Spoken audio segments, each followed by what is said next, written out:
Hello students, आज आपण AST या विषयातील चौथ्या चॅप्टरमधील हायब्रिडची प्रोडक्शन ऑफ कॉटन पाहत होतो. मध्ये 15 दिवसाचा गॅप पडलेला आहे 11व्या ॲडमिशनमुळे. तर त्या अगोदर आपण जे हायब्रिडची प्रोडक्शन ऑफ कॉटन या संदर्भात चर्चा केलेली होती. तर त्यामध्ये आपण botanical name of cotton, family of cotton, origin of cotton, uses of cotton, त्यानंतर प्रिपरेटरी टिलेज असेल, सीड सोर्स असेल. सीड सोर्स याचा अर्थ आपण मेल आणि फिमेल पॅरेंटच्या ज्या बिया घेणार आहोत त्याचा अधिकृत सोर्स. सीडरेट पाहिला. सीडरेट हा टेक्निकल मुद्दा आहे आणि ज्यामध्ये आपण फिमेल पॅरेंटसाठी 3.75 kg/हेक्टर असा सीडरेट पाहिला आणि मेल पॅरेंटसाठी 2.50 kg/हेक्टर असा सीडरेट आपण अभ्यासला. स्पेसिंग पाहिलेलं होतं. सीड ट्रीटमेंट आपण पाहिलं की ज्यामध्ये डिलिंटिंग, वॉटर सोकिंग किंवा ऑर्गॅनोमर्क्युरियल कंपाऊंड ट्रीटमेंट असेल किंवा ट्रायकोडर्मा ट्रीटमेंट असेल, या ट्रीटमेंटचा आपण अभ्यास केला.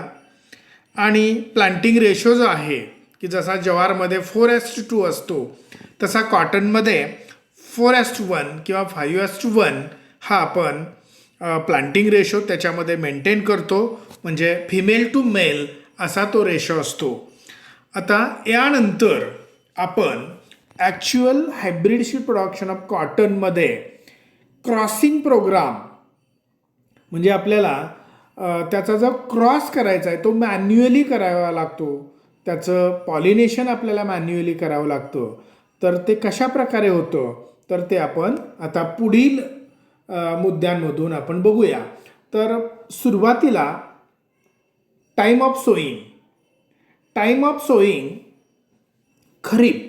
खरीपमध्ये आपण हायब्रिडची प्रोडक्शनचा प्रोग्राम किंवा ते सोईंग करू शकतो. आणि खरीप म्हटलं की आपण साधारणतः जून जुलै लिहितो, पण in case of cotton month of April, थोडंसं अगोदर आपण त्याचं सोईंग करू शकतो. त्यानंतर आणखी एक टेक्निकल जो मुद्दा आहे तो आहे आयसोलेशन डिस्टन्स. आता या टर्मिनॉलॉजी किंवा या टर्म्स तुम्हाला हायब्रिडची प्रोडक्शन ऑफ जवारमध्ये क्लिअर झालेल्या आहेत. आयसोलेशन डिस्टन्स याचा अर्थ distance between two seed production plot to avoid natural crossing to maintain genetic purity. Genetic purity maintain करण्यासाठी नॅचरल क्रॉसिंग त्याच्यामध्ये होऊ नये. मग ते कीटकामार्फत असेल, वाऱ्यामार्फत असेल, तर मग त्या दोन प्लॉटमध्ये आपण आयसोलेशन डिस्टन्स ठेवतो. ते हायब्रिडची प्रोडक्शन ऑफ जवारमध्ये वेगळं होतं, पण इथे जे आहे ते आहे 5 मीटर. म्हणजे हायब्रिडची प्रोडक्शन ऑफ कॉटनमध्ये आयसोलेशन डिस्टन्स आपण ठेवतो 5 metre all around the plot. म्हणजे चारही दिशेला 5 मीटरमध्ये दुसरं कॉटनचं पीक असू नये असं आपण म्हणू शकतो. आपण पहा इथे पहिलं वाक्य दिलेलं आहे, cotton is often cross pollinated crop. Second, in हायब्रिडची production under controlled emasculation and pollination, the isolation distance is 5 meter is kept all around the seed plot to avoid mechanical mixture. म्हणजेच नॅचरल क्रॉसिंग टाळण्यासाठी, genetic purity maintain करण्यासाठी पूर्ण प्लॉटच्या सभोवताली 5 metre आपण isolation distance ठेवू शकतो. तर हा मुद्दा क्लिअर झालेला आहे. इथं एकच अंक तुम्हाला लक्षात ठेवायचा आहे, 5 मीटर. मीटर हे युनिट लक्षात ठेवा. बऱ्याच वेळेला जम्बलिंग होऊ शकतं, तिथं तुम्ही नकळत सेंटीमीटर लिहिता आणि मग आपले गुण जातात. तर ते 5 मीटर अंडरलाईन. Next, roguing. जसं आपण हायब्रिडची प्रोडक्शन ऑफ जवारमध्ये पाहिलं रोगिंग, त्याच प्रकारचं रोगिंग आपल्याला इथे करावं लागतं. फक्त स्ट्रायगा जे रूट पॅरासायटिक वीड आहे जवारमध्ये येणारं ते फक्त इथं येत नाही. तर आपण डेफिनेशन बघूया. Roguing means removal of types, deceased plants, volunteer plants, should be removed at seedling stage and before flowering stage. हे लक्षात ठेवा. At the time of flowering नकोच आहे, तिथं बिफोर हा शब्द राहिलेला आहे. तर सीडलिंग रोपाच्या अवस्थेमध्येच ऑफ टाईप काढून टाका, डिसिज्ड प्लांट्स काढून टाका, व्हॉलंटियर प्लांट्स काढून टाका, किंवा बिफोर फ्लावरिंग अंडरलाईन. हे नेहमी लक्षात ठेवा. रोगिंग म्हणजे टू रिमूव्ह, आपण काढून टाकतोय. आणि काय काढून टाकतोय तर of types, diseased and pest affected plants, volunteer plants at the stage of seedling or before flowering. एवढं आपण म्हणू शकतो. याला म्हणायचं रोगिंग. तेच आपण ज्वारमध्ये सुद्धा लिहू शकतो.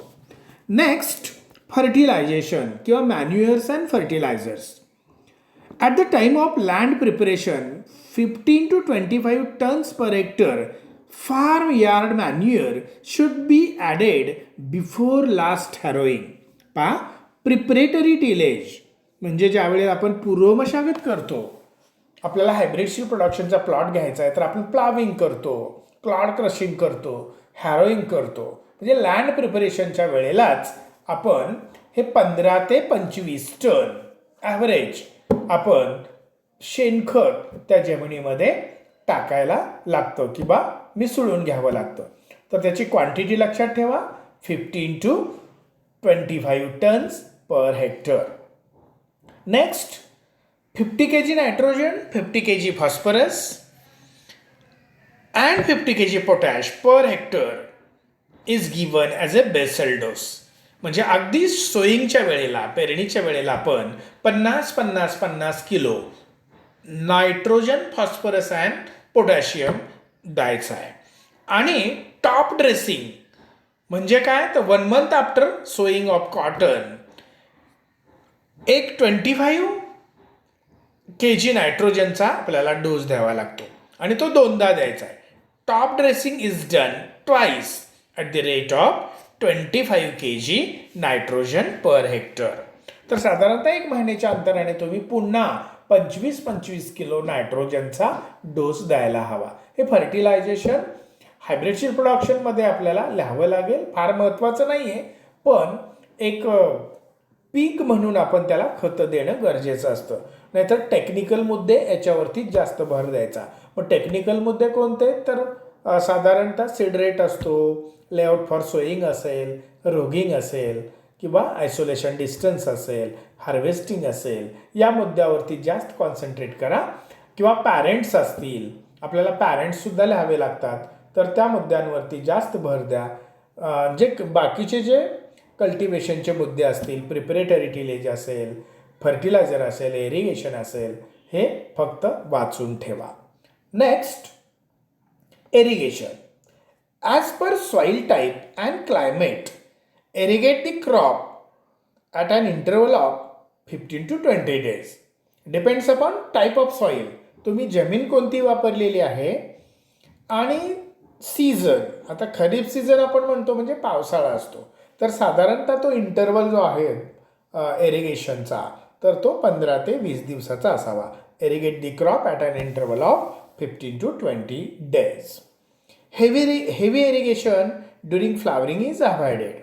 म्हणजे जास्तीचं पाणी, मग ते लॉजिंग होतं किंवा कॉटनचं प्लांट आहे ते लोळतं, लॉजिंग होतं, त्यामुळं फ्लावरिंगच्या वेळेला, बोल फॉर्मेशनच्या वेळेला अगदीच हेवी इरिगेशन, जास्तीचं म्हणजे गुडघाभर पाणी आपण त्याला म्हणतो, असं देऊ नये. For irrigation, furrow irrigation system is used. म्हणजे रिजेस अँड फरो, सरी वरंबा आपण त्याला म्हणतो, ती सिस्टीम तुम्ही वापरा. किंवा कॉटनला आपण तीच वापरतो पाणी देण्यासाठी. Irrigation should be given at flowering and बोल डेव्हलपमेंट स्टेज. म्हणजे याला आपण क्रिटिकल ग्रोथ स्टेजेस असं म्हणतो. याचा अर्थ की तुम्ही इरिगेशन कोणत्या स्टेजला द्याल की जेणेकरून आपल्याला अपेक्षित सीड यील्ड असेल किंवा फायबर यील्ड असेल इन केस ऑफ कॉटन, ते आपल्याला चांगल्या प्रकारे मिळू शकेल. उदाहरणार्थ फ्लावरिंग स्टेज, फुलं येण्याच्या वेळेला. त्यानंतर बोल डेव्हलपमेंट स्टेज, बोल BOLL, बोल याचा अर्थ कपासीचं बोंड. तर ती बोंड आल्यानंतर किंवा कपाशीचं ते फ्रूट म्हणूया आपण, फुलांचं रूपांतर बोल्समध्ये होतं, तर ते आल्यानंतर तुम्ही पाणी देणं गरजेचं आहे. त्यानंतर अतिशय महत्त्वाचा किंवा जो टेक्निकल पॉईंट आहे की क्रॉसिंग प्रोग्राम आपण त्याला म्हणतो. जसं hybrid seed production of cotton ज्वारमध्ये आपण नॅचरल पॉलिनेशन होतं, तसं इथं हायब्रिड सीड तयार करताना एक लक्षात ठेवा की इथे आपण सोईंग करतानाच समजा 1 एकराचं क्षेत्र असेल आणि आपला सोईंग रेशो जो आहे कॉटनमध्ये तो 4:1 किंवा 5:1 असा असतो. याचा अर्थ की आपण 75% जमीन किंवा 1 एकर असेल तर त्यात 30 गुंठे आपण फिमेल पॅरेंट्स पेरून घेतो सलग आणि राहिलेल्या 10 गुंठ्यामध्ये आपण मेल पॅरेंट पेरतो. लक्षात ठेवा, 75% एरिया फिमेल पेरायचं सलग आणि राहिलेल्या 25% एरियामध्ये आपण मेल पेरतो. हे लेआउट फॉर सोईंग लक्षात ठेवा.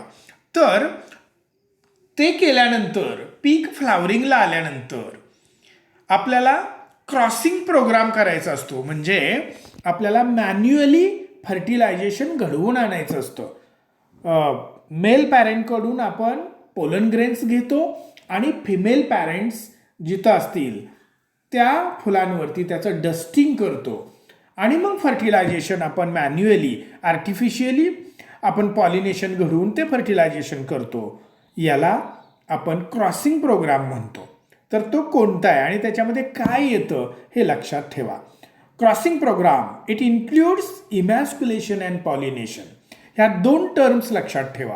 इमॅस्क्युलेशन म्हणजे काय, पॉलिनेशन म्हणजे काय, हे तुम्हाला बॉटनीमध्ये चांगल्या प्रकारे तुम्हाला समजलं असेल किंवा इथं त्या टर्मिनॉलॉजी काय आहेत आपल्या ॲग्रिकल्चरच्या संदर्भात ते आपण लक्षात घेऊया की जेणेकरून आपल्याला hybrid seed production of cotton याचा क्रॉसिंग प्रोग्राम करता येईल. क्रॉसिंग प्रोग्राममध्ये 2 गोष्टी, एक पहिलं इमॅस्क्युलेशन करायचं आणि दुसरं पॉलिनेशन करायचं, म्हणजे त्याचं क्रॉसिंग पूर्ण होतं. आता सुरुवातीला आपण बघूया इमॅस्क्युलेशन म्हणजे काय. तर इमॅस्क्युलेशन कशा प्रकारचं आहे, त्याचे डेफिनेशन काय, ते कसं केलं जातं, तर ते थोडक्यात या व्हिडिओमध्ये इमॅस्क्युलेशन आणि पॉलिनेशन इन कॉटन प्लांट हा व्हिडिओ इथं दिलेला आहे, पण तो तुम्ही निवांत नंतर पहा. त्याच्या पुढे आपण इमॅस्क्युलेशन म्हणजे काय ते आपण समजावून घेऊया आणि त्याच्यानंतर हा तुम्ही व्हिडिओ लेक्चरच्या शेवटी पाहू शकता. आता आपण तो सध्या अवॉइड करूया. आता पहा, emasculation in cotton. It is the process of artificial removal of male reproductive organ in bracket androecium from bisexual flower without disturbing female reproductive organ in bracket gynoecium. पहा, कॉटन हे माल्वेसी फॅमिलीमधलं बायसेक्शुअल फ्लावर देणारं crop आहे. म्हणजे जे फूल जे येतं तर ते फूल बायसेक्शुअल नेचरचं असतं. फिमेल पॅरेंट असेल तर तिथेही मेल ऑर्गन आणि फिमेल ऑर्गन असेल, बायसेक्शुअलिटी असू शकते आणि इकडं मेल पॅरेंटमध्ये सुद्धा आपल्याला फिमेल आणि मेल ऑर्गन तिथं दिसून येतील. मग आपण हे इमॅस्क्युलेशन करायचं आहे तर ते इमॅस्क्युलेशन याचाच अर्थ आपल्याला फिमेल पॅरेंटमधील फुलं आपण सिलेक्ट करून त्या फुलांमधील मेल ऑर्गन रिमूव्ह करायचा आहे थंबनेल मेथडनी. तर तो कसा रिमूव्ह करायचा तो वरील व्हिडिओमध्ये तुम्हाला ते पाहिल्यानंतर समजेल. तर इमॅस्क्युलेशन म्हणजे काय, तर artificial removal of male reproductive organ. आपण काय करतोय, कृत्रिमरित्या किंवा अंगठ्याने नकलून, अंगठ्याने असा धक्का देऊन आपण त्या फुलातील मेल ऑर्गन म्हणजे अँड्रोशियम काढून टाकतो आणि त्याच्या पुढं आपण काय लिहिलेलं आहे, विदाऊट डिस्टर्बिंग फिमेल ऑर्गन म्हणजेच गायनोसियम. त्याला मात्र कुठल्याही प्रकारची इजा पोचता कामा नये. म्हणजे फिमेल पॅरेंटमधला मेल ऑर्गन आपण रिमूव्ह करतो त्याला म्हणायचं इमॅस्क्युलेशन. लक्षात आलं? आता कोणत्या पद्धतीने ते रिमूव्ह करायचं? Thumbnail method. थंब याचा अर्थ अंगठा, अंगठ्याचे नख यांनी तो रिमूव्ह करायचा. अगदी सॉफ्ट. आता फूल म्हटल्यानंतर अगदीच कोवळी असतात फुलं, त्यातले ऑर्गन तुम्ही पाहिलेले आहेत. आपण इझिली ते नकाने किंवा आपल्या अंगठ्याने ते बाजूला काढू शकतो. तर त्याला थंबनेल मेथड असं म्हणतात. वरील व्हिडिओमध्ये ते तुम्हाला दिसेल. Whole corolla and androecium are removed. Thumbnail method underline. Third, this procedure is started 1 week after flower bud formation. म्हणजे फुलं आल्यानंतर किंवा कळी आल्यानंतर 1 आठवड्याने तुम्ही हा प्रोग्राम फिमेल पॅरेंटमधला रन करू शकता. It is done each day from 2 to 6 p.m. or early in the morning before 7:30 a.m.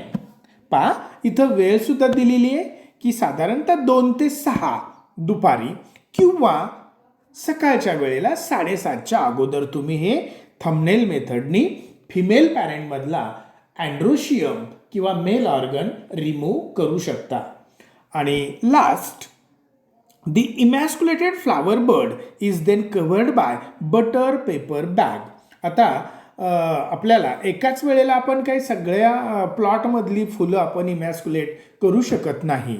मग काय करायचं? इमॅस्क्युलेशन केलेलं फ्लावर पुन्हा ओळखता यावं म्हणून त्याच्यावरती बटर पेपर बॅग विशिष्ट कलरची, रेड कलर असेल, येलो कलर असेल, त्याला वरून लावायची की जेणेकरून आपल्याला कळेल की हे या फ्लावरचं इमॅस्क्युलेशन झालेलं आहे.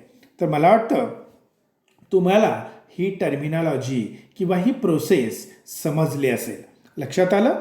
2 मार्कासाठी ही शॉर्ट नोट आपल्याला विचारली जाते, इमॅस्क्युलेशन. तर विद्यार्थिनींनो लक्षात ठेवा की इमॅस्क्युलेशन म्हणजे काय? तर it is a process of artificially removal of male reproductive organ की ज्याला आपण अँड्रोशियम म्हणतो from bisexual female parent. Female पॅरेंटमधलं आपण काढतोय ते male organ without disturbing female reproductive organ की ज्याला आपण गायनोसियम म्हणतो. हे लक्षात ठेवा. आणि मग थंबनेल मेथड वापरतो आपण. मग साधारणतः कधी करायचं? तर 1 week आफ्टर फ्लावर फॉर्मेशन. वेळ किती आहे? 2 to 6 p.m. और early in the morning before 7:30 a.m. लक्षात आलं? आणि मग इमॅस्क्युलेटेड केलेलं फ्लावर आपल्याला ओळखता यावं म्हणून आपण काय करतो? तर बटर पेपर बॅग विशिष्ट कलरची, रेड कलर म्हणूया, red coloured butter paper bag आपण त्याच्यावरती कव्हर करतो किंवा घालतो. लक्षात आलं? Emasculation star IMP. तिथं तुम्ही स्टार किंवा IMP असं लिहून ठेवा. Write short notes on. 2 मार्कासाठी. Next, pollination. आता हे पॉलिनेशन म्हणजे काय? तर परागीभवन. आता नॅचरली ते कीटकांमार्फत होतं, वाऱ्यांमार्फत होतं, पण इथे आपल्याला मॅन्युअली करायचं आहे, आपण करायचं आहे. मग ते पॉलिनेशन म्हणजे काय? It is the procedure of artificial transfer of pollen grains from protected flower of male parent to the stigma of emasculated female flower. पहा इथं परागीभवन आपल्याला कृत्रिमरित्या करायचं आहे. आर्टिफिशियल ट्रान्सफर करायचे पोलन ग्रेन्स. कुठून? मेल पॅरेंटकडून आपण परागकण घ्यायचे, पोलन ग्रेन्स घ्यायचे आणि ते कलेक्ट करून फिमेल पॅरेंटमध्ये की जिथं आपण इमॅस्क्युलेशन केलेलं आहे तिथं त्या गायनोशियम किंवा स्टिग्मा असतो त्याच्यावरती ते डस्ट करायचे आणि मग आपलं ते पॉलिनेशन पूर्ण होईल. तर लक्षात आलं? तुम्हाला बॉटनीमध्येही झालेलं आहे. Pollination means artificial transfer of pollen grains from male parent to the stigma of emasculated female flower. आता हे कधी करायचं आहे पहा? It is done in the morning between 9 AM to 1 AM. म्हणजे साधारणतः 9 ते 1. आता इथं 1 AM म्हणायच्या ऐवजी 1 PM म्हणा. साधारणतः 9 ते 1 या दरम्यान तुम्ही ते पॉलिनेशन करू शकता. After pollination the female flower bird is covered bye different coloured butter paper bag. पहा, अगोदर इमॅस्क्युलेशन झालेलं हे ओळखण्यासाठी आपण एक बटर पेपर बॅग लावतो, रेड कलरची असेल, आणि नंतर पॉलिनेशन झाल्यानंतर, क्रॉसिंग प्रोग्राम पूर्ण झाल्यानंतर, परागीभवन झाल्यानंतर पुन्हा त्याच्यावरती येलो कलरची आपण बटर पेपर बॅग लावायला हवी. मग आपल्याला कळेल की इमॅस्क्युलेटेड कुठलं आहे आणि इमॅस्क्युलेटेड प्लस पॉलिनेटेड कुठलं आहे. लक्षात आलं? म्हणजे पूर्ण प्रोग्राम झाल्यानंतर आपण येलो बटर पेपर बॅग आपण लावूया. डिफरंट कलर्ड म्हटलेलं आहे, तिथे आपण रंगच देऊन टाकूया. For easy identification a thread is tied to the pedicel of pollinated flower bud. आणि मग आपल्याला पुन्हा आणखी ओळखता यावं की ह्याचा क्रॉसिंग प्रोग्राम झालेला आहे, तर तिथे एक विशिष्ट कलरचा दोरा बांधा की जेणेकरून आपल्याला ते पॉलिनेटेड फ्लावर ओळखता येईल. आणि last, the crossing programme is closed after 11th week. आणि मग जेव्हापासून आपण केलेलं आहे त्यानंतर साधारणतः 11 आठवड्यापर्यंत हा प्रोग्राम आपण रन करू शकतो आणि तो नंतर पूर्णत्वास जातो. तर या दोन्ही क्रॉसिंग प्रोग्राममध्ये इमॅस्क्युलेशन आणि पॉलिनेशन हे फार महत्त्वाचं आहे. ते आपल्याला मॅन्युअली करावं लागतं आणि नंतर हे टेक्निकल मुद्दे आहेत, हे तुम्हाला 2-2 मार्काला शॉर्ट नोटला विचारलं जाऊ शकतं. हे लक्षात ठेवा. Next, harvesting. आता हा क्रॉसिंग प्रोग्राम झाल्यानंतर पुढे ज्या वेळेला पीक हार्वेस्टिंगला येईल आणि आपल्याला जे हायब्रिड सीड मिळणार आहे ते फिमेल पॅरेंट करून मिळणार आहे. आपल्याला सीड हवे, फायबर नको आहेत कॉटनचे. तर मग ते हार्वेस्टिंग कसं करायचं की ज्याला आपण पिकिंग म्हणतो. पिकिंग म्हणजे वेचणी करणे. Mature bolls are picked after their full opening and collected in the basket. तर मॅच्युरिटीला ते बोल्स किंवा जी बोंड आहेत ती उमललेली असतील, त्यातून आपल्याला कापूस दिसतो, ते पक्व झालेले असतील, तर असे बोल्स तुम्ही कलेक्ट करा. बास्केट याचा अर्थ बकेट असेल किंवा घमेलं आपण त्याला म्हणतो, किंवा एखादी पिशवी असेल, कुठलंही कंटेनर तुम्ही वापरला तर त्याच्यामध्ये ते गोळा करायचे. Middle pickings are good quality of seed production for seed production. तर साधारणतः पहिल्यांदा जे पक्व झालेले आहेत त्याच्यामध्ये सीडची डेव्हलपमेंट एवढी होत नाही, शेवटची ही फारशी चांगली नसते, पण मधला जो काळ असतो त्याला आपण मिडल पिकिंग्ज असं म्हणतो. तर तिथे आपल्याला चांगल्या प्रकारचं फायबर प्लस सीड हे मिळू शकतात. They dried for 2 days and supplied to authorised processing unit. आणि नंतर ते थोडेसे वाळवून आपल्याला त्याचं ग्रेडिंग, पुढचं प्रोसेसिंग असेल ते करण्यासाठी प्रोसेसिंग युनिटला आपल्याला पाठवावं लागतं. तर साधारणतः सीड यील्ड जे आहे ते सीड यील्ड किती येते पहा, 1000 to 1500 kg पर हेक्टर. म्हणजे साधारणतः 1 क्विंटल ते 1.5 क्विंटल एवढं आपल्याला ते सीड यील्ड मिळू शकतं. तर हे hybrid seed production of cotton. तर याच्यामध्ये पुन्हा एकदा तुम्हाला मी सांगतो की टेक्निकल मुद्दे कोणते की आपल्याला परीक्षेमध्ये काय विचारलं जाऊ शकतं. एक म्हणजे पॅरेंट्स आता पुढे टेबल येईल. आपल्याला कोणकोणत्या हायब्रिड व्हरायटी ज्या कॉटनच्या आहेत त्याचे पॅरेंट्स पाठ करायचे ते पुढे येईल.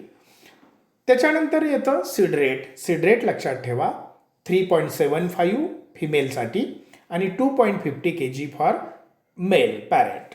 त्यानंतर त्याचा सोईंग रेशो आहे 4:1 किंवा 5:1. त्यानंतर तुम्हाला आयसोलेशन डिस्टन्स लक्षात ठेवावं लागेल. आयसोलेशन डिस्टन्सची डेफिनेशन आणि ते 5 मीटर. सोपं आहे, फक्त 5 मीटर आपल्याला लक्षात ठेवायचं आहे. ऑल अराउंड दी प्लॉटच्या चारी दिशेला 5 मीटर. त्यानंतर तुम्ही रोगिंग म्हणजे काय हे सांगू शकता.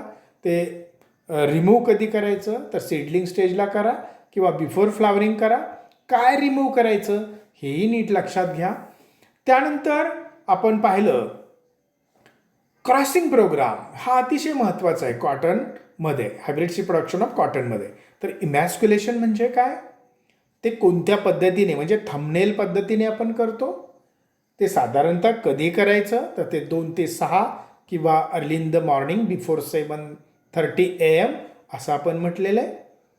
त्यानंतर ते तुम्ही इमॅस्क्युलेशन केल्यानंतर कोणत्या कलरची बटर पेपर बॅग लावता, ह्या चारही गोष्टीचा उल्लेख तुम्हाला त्या इमॅस्क्युलेशनमध्ये करता यायला हवं. इमॅस्क्युलेशन म्हणजे काय हे सांगता यायला हवं.